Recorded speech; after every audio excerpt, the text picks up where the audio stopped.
Boa tarde a todos. Vamos então iniciar a nossa discussão sobre o ecossistema digital e regulação para 2020. Para muitos de nós, este é o terceiro grande momento de mudança regulatória que vivemos no período das nossas vidas. O primeiro foi aquele que, no início dos anos 90, levou à regulação do monopólio e à liberalização dos novos serviços, dos móveis, dos dados, da televisão por cabo e também dos mercados de equipamentos. O segundo tinha um problema diferente, é o das diretivas de 2002, e o problema em causa era sobretudo como é que se haviam de regular as posições dominantes, tendo em vista a promoção de mercados concorrenciais. Foi também um momento importante do ponto de vista da harmonização e da intervenção crescente da Comissão Europeia na definição dos remédios nacionais, e foi também marcado por uma gula cada vez mais evidente por parte dos governos nacionais na apropriação do valor económico do espectro. Estamos agora no terceiro momento, que é regular, ainda não sabemos bem o quê, nem para quê, nem quem é que vai regular. Uma das coisas que não sabemos quem é que vai regular é a área da segurança. Não sabemos quem é que vai regular, também não sabemos o que é que há para regular, também não sabemos o que é que há para regular. Porque não sei se o fim é garantir uma cibersegurança pública como conceito equivalente ao de segurança pública que existe no mundo, por assim dizer, físico, se é a resposta a outro tipo de problemas. No que diz respeito à regulação do poder de mercado, julgo que estamos todos de acordo que interessa promover a concorrência e garantir a continuação de condições para que isso aconteça. Parece também pacífico que ainda há posições dominantes, embora já foi só que tenha dado luvas, já houve mais do que aquilo que há. E, portanto, o problema que se põe, além de ser pacífica a continuação da regulação em alguns segmentos de mercado onde há posições dominantes, é saber até que ponto podemos ou não dizer que há concorrência efetiva quando não há dominância.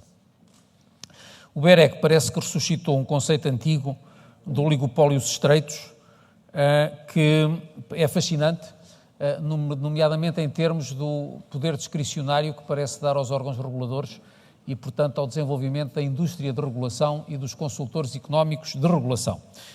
Eu sou parte interessada, quer trabalhando na ANACOM, quer trabalhando fora, e, portanto, gosto do conceito. Depois, há aqui uma outra questão que, de facto, é mais grave e que se relaciona com a transformação da cadeia de valor e com o facto de, sendo evidente que cada acesso de comunicações eletrónicas gera hoje em dia muito mais valor do que alguma vez gerou, desde a invenção do telefone, é também verdade que o poder negocial do operador de rede para captar uma parcela desse valor é cada vez mais pequeno. Isto tem a intenção, quer com os fornecedores de equipamentos de rede, coisa que sempre esteve, mas também quer, sobretudo, com os fornecedores de equipamentos terminais e com os fornecedores de aplicações e de serviços na internet, nomeadamente os operadores over the top. E a criação de um quadro regulamentar equilibrado nesta área é outro dos grandes temas que está aqui em causa, assim como da posição dos operadores de comunicações eletrónicas ao longo desta cadeia de valor. Finalmente, temos um problema geral que, em princípio, é um dos fins últimos da regulação, que é o da defesa do consumidor, mesmo que os mercados sejam concorrenciais. O problema da defesa do consumidor ultrapassa um pouco a questão da dominância e relaciona-se com a proteção do que é presumivelmente a parte mais fraca de uma transação quando os mercados são concorrenciais. Foram estes os tópicos que nós pedimos ao nosso distinto painel de oradores esta tarde para tratar, cada um, enfim, consoante a sua especialidade. Eu começo por dar a palavra ao Sr. Hamande, que é o presidente do regulador belga, e a quem pedi, por acaso, a intervenção mais abrangente, tocando um maior número de pontos, e, portanto, dou-lhe a palavra com esse fim. One, two. Then thank you very much. When we have so much subject to address, I cannot stay on my seat, of course. It's not possible. Then I have good news for you and bad news. The good news is that I will try to address the issue you just highlighted. The bad news is that we will need at least 2 days. Hopefully, you have drinks here, you have food, And it's comfortable. It's not too hot because it's hot outside. But, you know, first of all, thank you, Fatima. The first time I came to Lisboa, 25 years ago, it was just fantastic. When I came yesterday evening, I could visit the city before and revisit it. It was so exciting because we have so much tools today.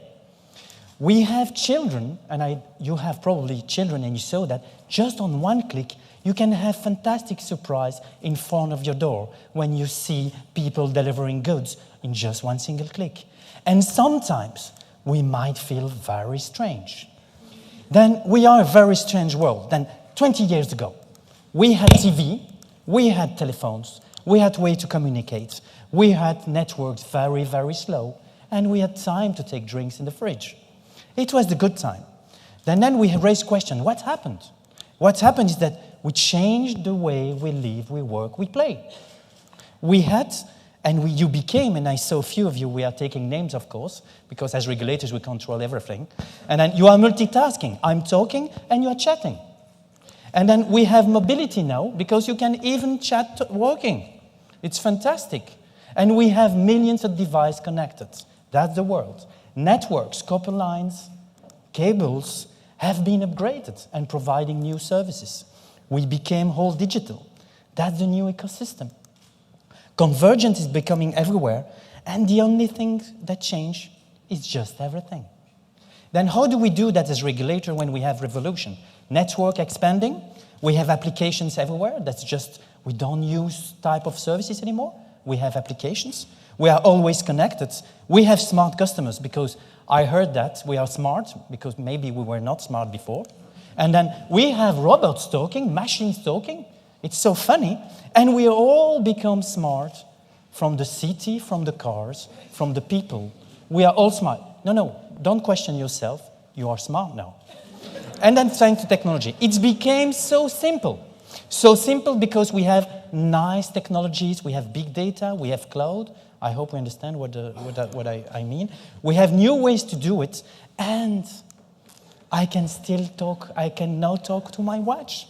This is unbelievable what technology is making possible. We can replay the video because, of course, I want to see my movies when I'm in Portugal. I will replay everything. And we have no limits. Fixed mobile, what does it mean? And we have bundles, and then everything is changing. We have bundles, we have everything. Do we have one service, another? It's different. We have unlimited packages, no limits in anything. We have the speed of light on fiber, at least if you have. But we have also speed of light on cables.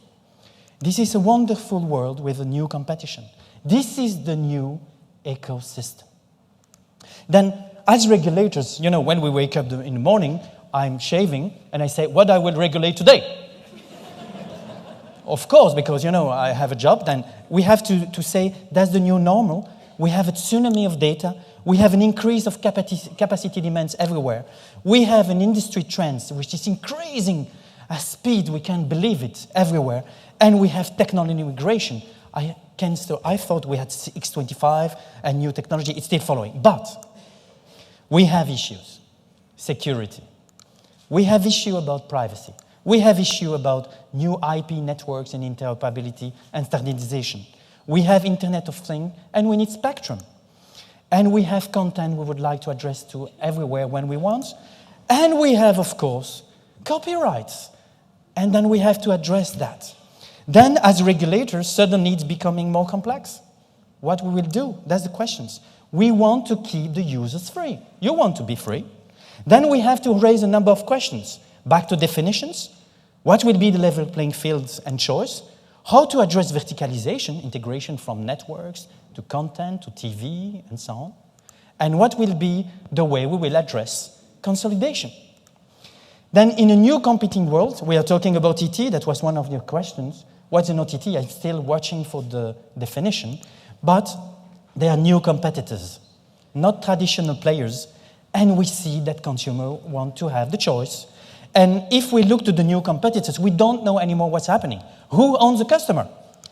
I thought they were working together, all those players, but maybe not. They are partnering. No, I'm sorry, they are competing. Then it's not finished. We don't, we won't, we can't stop. If we can't, we have to follow the evolutions. Applications everywhere, new type of services in the society, with untapped values that we can provide from networks. And all players are playing in all the fields. We have no boundaries. As a regulator, I have questions then. How do we tackle that? With an increase of demand of capacity again.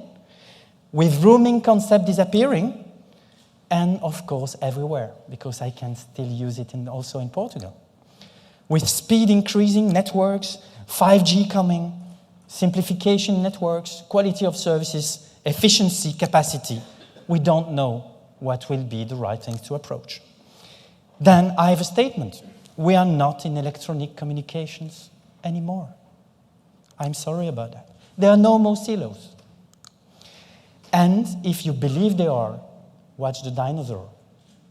You are maybe still a dinosaur. Then regulations, quickly to address. What will be the regulation we need to have? And we have very important questions. We have to move on. We have to have regulations addressing the new ecosystem. We have to think beyond, not in bits and bytes. Then thanks to the DSM for the first time, I'm happy and thank you very much for what you said. We are bridging all the dots together. Access, networks, skills, and other topics like security. Then we want to have sustainable investment because we would like to be ready for the future. Then 4 topics quickly to address. We reach an agreement between Parliament and Commission about net neutrality. There will be no restrictions, no discrimination. Specialized services will be allowed, and we will have traffic management rules. We will impose some contracts, additional information like, information about transparency on volumes and speed. And we, as regulators, we will have to behave on special ways. We will have to have definition of technical characteristic, think about QoS, and impose when necessary penalties. If we look to access and spectrum, we might discuss, and just for the sake of clarity, because we are streaming now, it does not represent necessarily my last position on the subject. But we have to lower threshold for ex-ante regulation. We have to review cycle for regulation. I don't know why we have to do 3 years when we can keep the rules for 5. I don't know what we have to wait 3 when we have to move faster, and so on and so on. We need to have a new level playing field with the OTTs. We need to address the real problem when necessary. It might be networks, it might be services, it might be content. And regarding spectrum, yes, harmonization, but let's make sure that we can keep agility, flexibilization, and address the real problem when necessary in difficult-to-reach countries and areas. On universal service obligations, we for a long time, inclusion is very critical. But we were focusing on connecting on fixed. Maybe we have to rediscuss that and think about connectivity of end user anywhere. Secondly, what we have to think about is the services we would like to make available, and not only the connectivity, and think how the USO can be ready with agility to be adapted from time to time with the needs and evolution. Maybe we have to think on a horizontal way and not sectorial. On user protection, and that's something we also addressed, we want to have choice, you saw that. Don't tell my children that they don't have to do this because we decided for them. They want to keep the choices. Then we need to do a way and define ways we can maintain that. And also at the same time, how we can switch easily from networks, from applications, and content. And last but not least, addressing the right issues about transparency, protection, and so on. A lot of challenges. Then we have, and it's fragmented in the EU, some regulators we have also cybersecurity. Because when we talk about all those challenges, we have also, at least for Belgium, we have also public networks cybersecurity.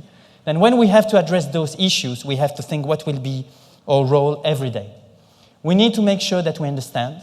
We need to make sure that we can bring awareness. We can make sure that we can bridge connectivity between the different parties to make sure that we can address problems.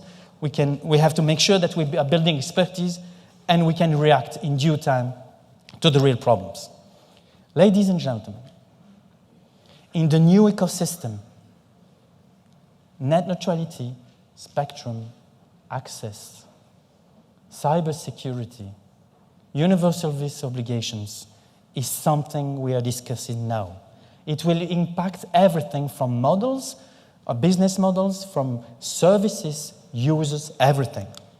I'm happy to say that we have 2 ongoing consultations for the moment on those subjects. But we have other consultation ongoing from the Commission for the time being. Let's bring the dots together.